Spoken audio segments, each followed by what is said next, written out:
The main inspiration behind my work is plants and the plant kingdom, but it's very much looking at the coexistence within that plant kingdom, so whether that be with insects or with people and the environment within which they grow.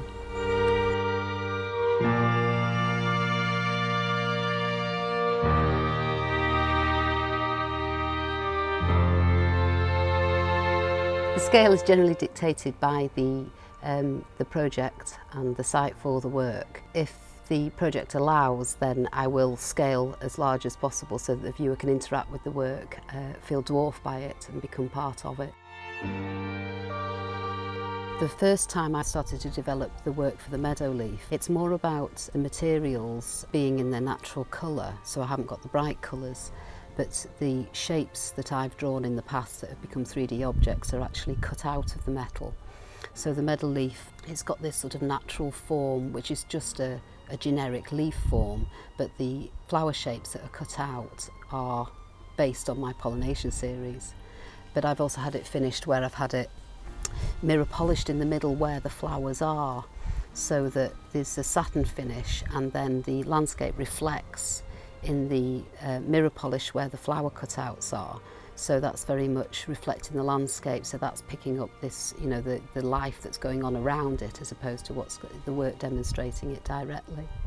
The first time I started to look at this was when I did a commission for Christie's Hospital up in Wigan. I created a tree sculpture and a bud sculpture, and again it was looking at sort of regeneration, and it very much related to the treatments that were going on in the Christie, but it was you know, the plant forms were able to sort of demonstrate that as well.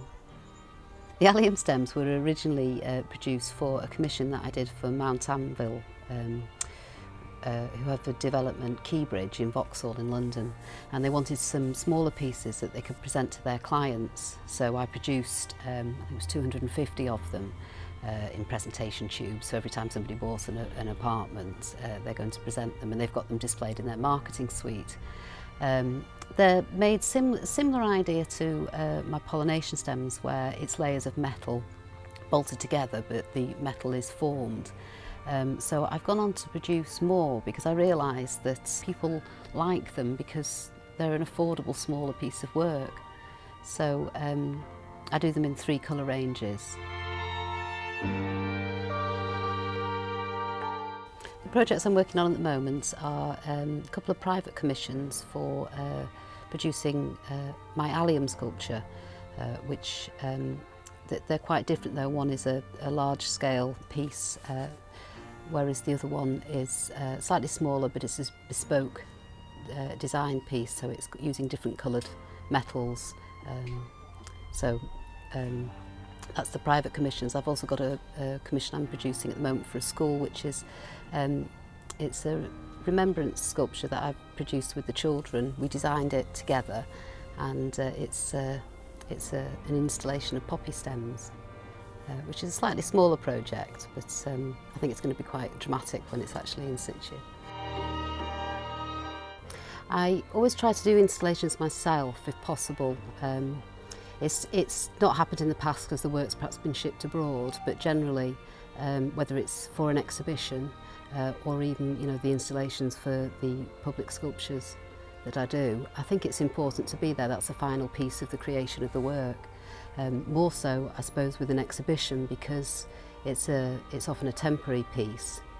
So you know, you can play around a bit more with the work because you know it's not going to be permanently sited. So, for example, my allium stems, you know, they can be sort of placed around the garden, and it's very much a sort of a temporary installation, which, you know, develops the work further.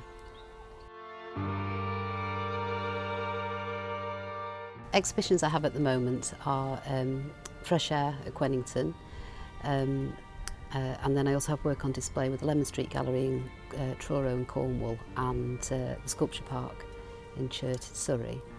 And then I've got an exhibition coming up at Chedworth Roman Villa later on, which is also in Gloucestershire, where Fresh Air is where the work's exhibited. Yeah, Quenington's a lovely exhibition that I've shown 3 or 4 times with them. It's a biannual exhibition that's set in the grounds of the Old Rectory in Quenington. which is a beautiful garden setting. It's run by Lucy and David Abel-Smith, but they also have set it up as a charity, so as well as exhibiting, you know that they have to do an awful lot of work with local schools and art galleries.